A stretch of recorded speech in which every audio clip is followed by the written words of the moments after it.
in the far northeastern corner of Utah, in a basin full of mysteries, settled by the Fremont people over 1,000 years ago. In the 1700s, the Spanish, using the trails and the knowledge of the locals, extracted gold and silver from several locations throughout the Uintas.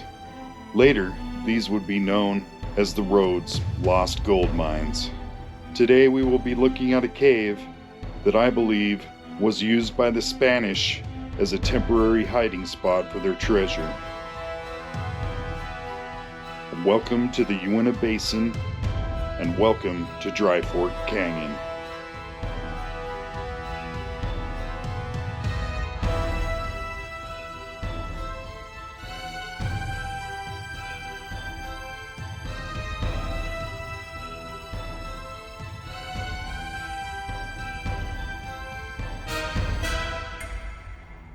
If only these canyon walls could talk and reveal the secrets hidden in the mountains.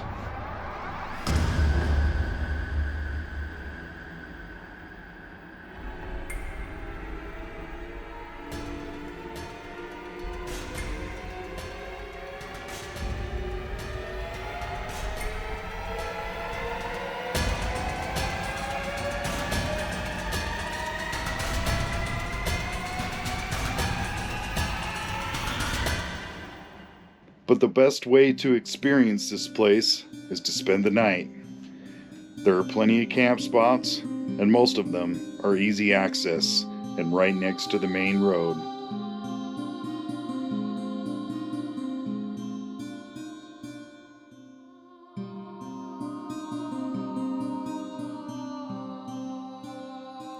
So after a good night's sleep, in the back of the truck, I'm ready to go.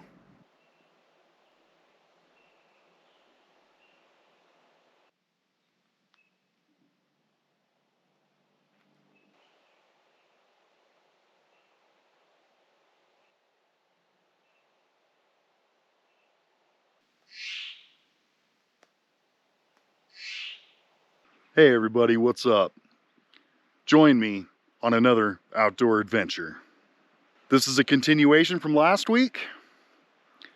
We were on the trail of some Spanish treasure and a possible encounter with a Rhodes Lost Gold Mine. I'm up beautiful Dry Fork Canyon, just out of Vernal. It's also the beginning of the Red Cloud Loop.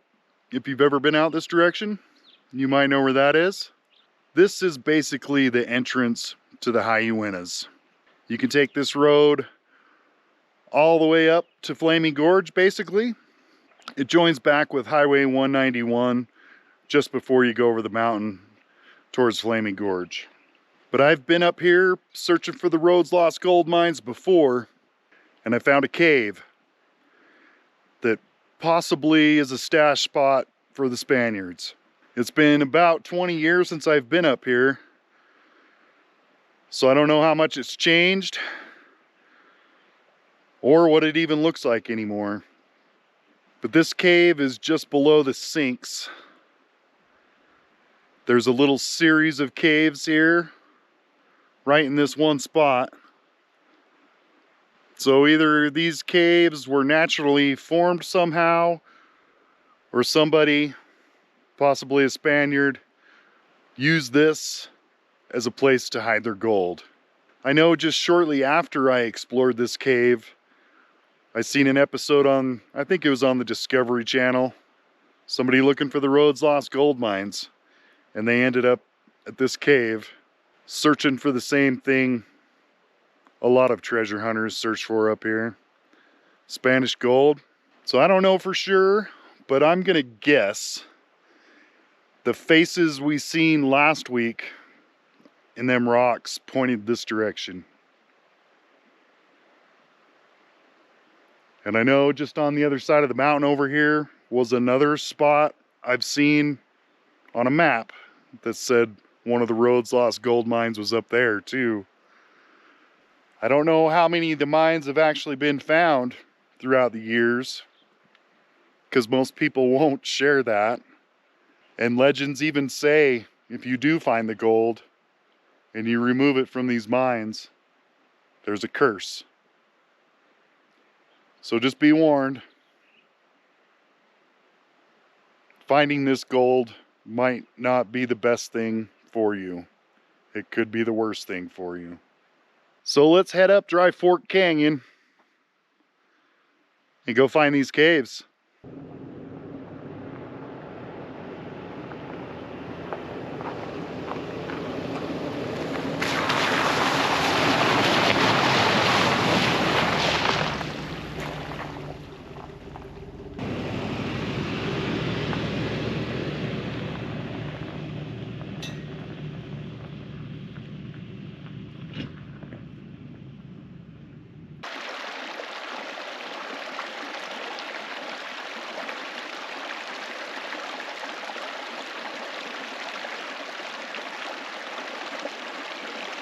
And back in the 1890s,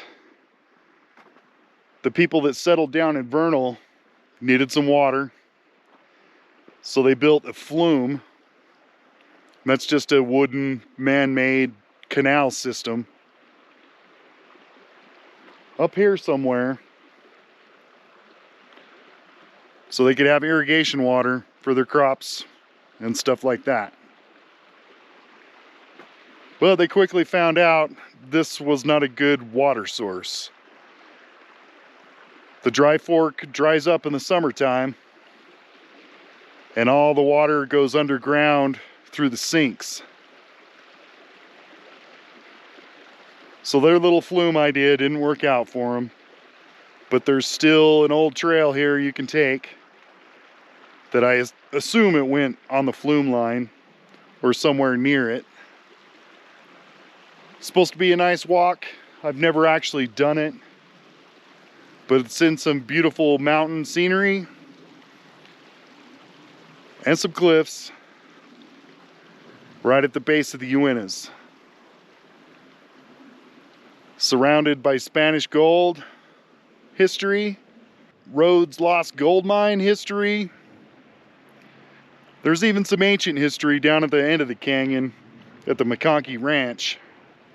There was a lot of people that passed through this canyon hundreds of years ago.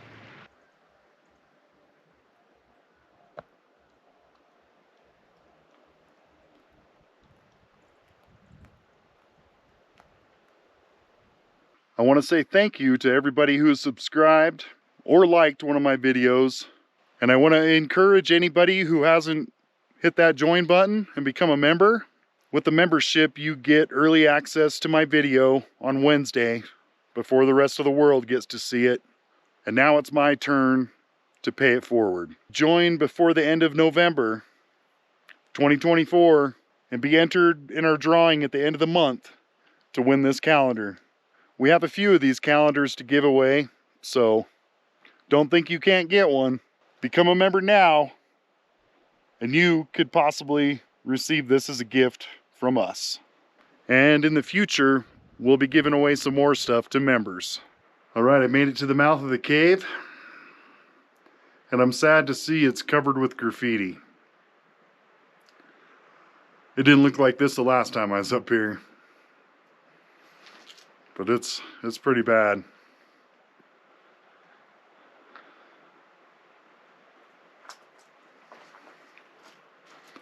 So who knows what we're gonna find inside the cave? Or is this a mine? It goes back in there a ways and then shoots off in a couple different directions, I think, if I remember right. We'll go in there and look so you can decide on your own. Because I don't know if this is a cave or if this was possibly dug out by the Spaniards as a stash spot for their gold. Okay, let's go in.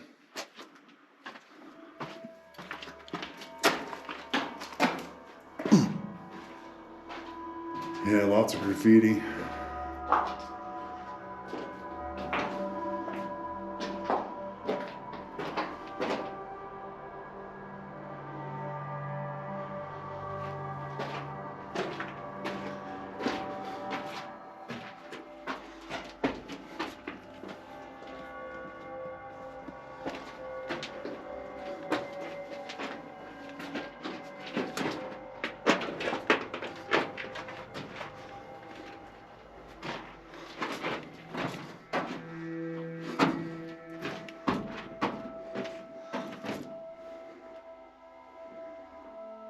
I think we gotta go back there.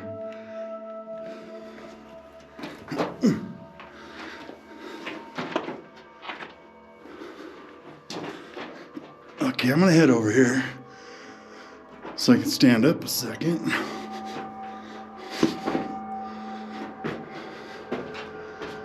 Whew.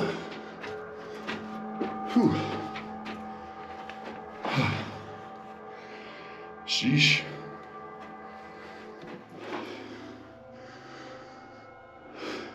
Okay, let's keep going. I gotta crawl through this spot, so bear with me. Hopefully there's no animals back in here waiting for me.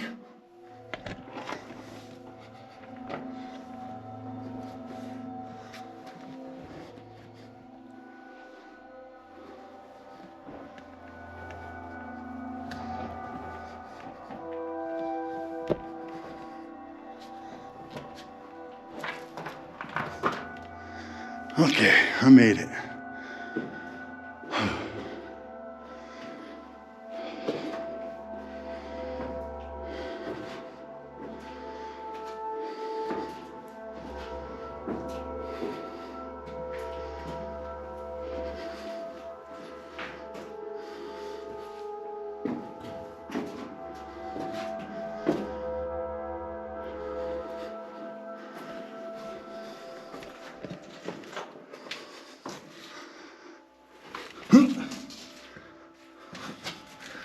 It's getting narrow again.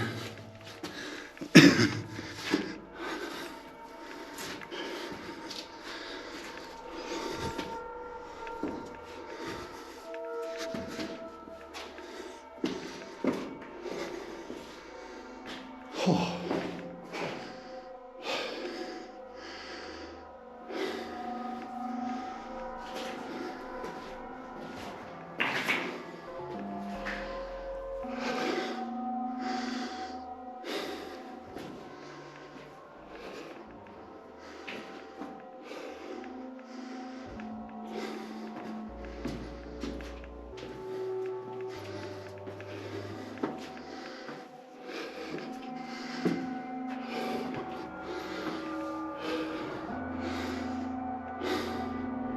Well, the funny thing is, I don't remember the cave going back this far.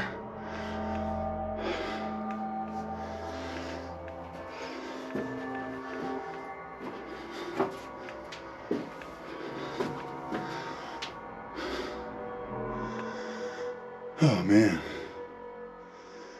I don't feel like going back there.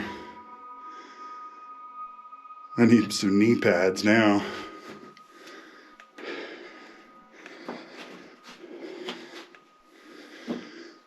But farther, somewhere in this cave, there's a pit that somebody's dug out. So I don't know if it was the Spanish dug a little pit to bury their treasure, or if somebody was just up here treasure hunting and dug that pit looking for lost treasure.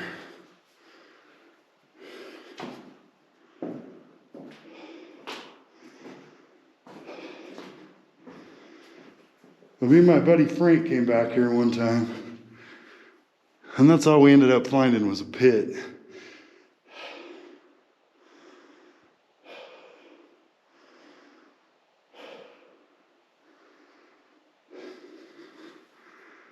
So, if you're into cave exploring, this is a fun little cave. It's not very big,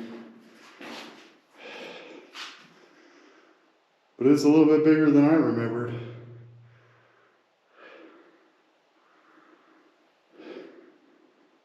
I used to do a lot of cave exploring when I was younger, 20 years ago, and this cave always struck me as unusual.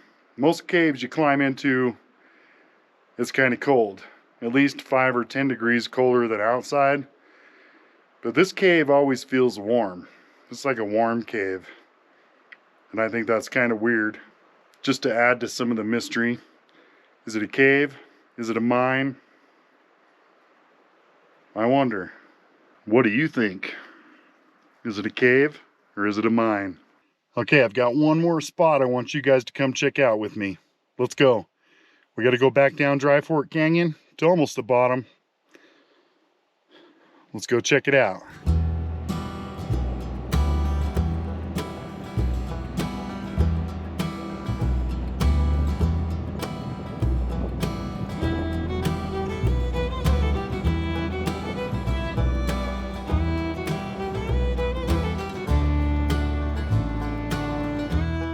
In 1943, Uinta County approved a new park in Dry Fork. Merkley Pasture, on the confluence of the Ashley Creek and the Dry Fork, would become the location for the new park. And every park needs a flag. The original flagpole was 50 feet away on the lower rock. As time went on, the lease was revoked, the park was retired, and the flag was taken down and forgotten. Until in 1999, local Boy Scouts started a fundraiser to show this community's patriotism and install a new flagpole for a much larger flag. And in the summer of 2000, this 15-foot by 25-foot symbol of patriotism stood tall. Made of double polyester, it costs around $500 and only lasts on average 4 months. One flag lasted 10 months, and another flag only lasted 3 weeks. It all depends on the wind.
Okay, well this was not what I was hoping it was. I seen these stairs when I was driving by, and there's a little sign right here. This is a rock climbing location. The Flag Crag.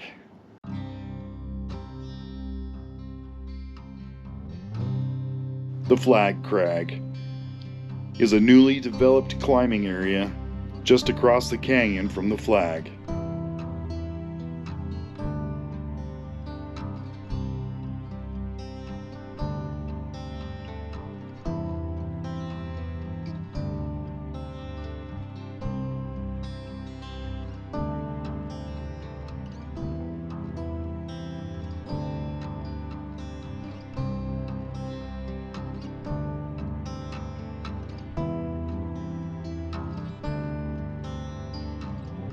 This massive sheer cliff also has another patriotic message to honor our servicemen from the USS Maine.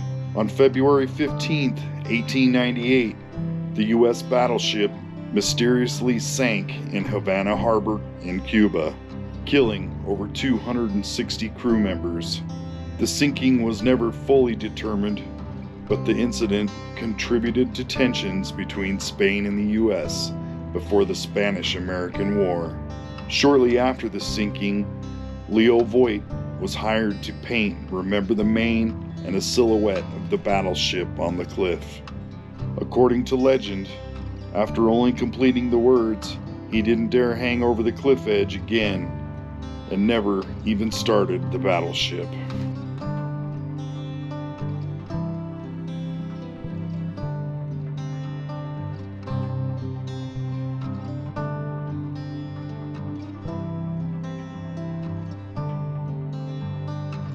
The flag and Pearl Harbor were added in 1944. In 1997, it was repainted for an Eagle Scout project.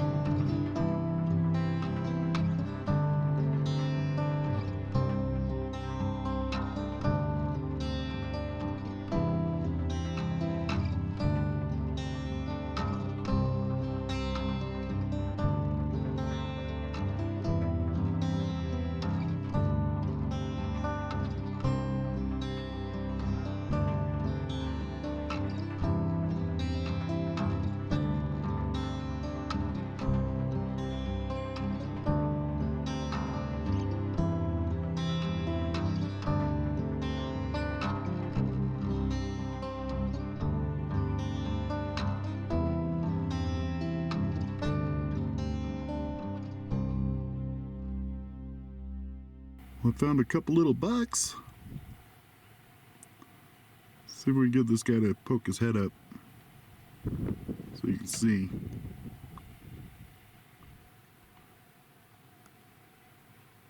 There he is. Just a little buck. And he's got another little buck buddy right over here. Where is he? Right there. Taking an afternoon nap.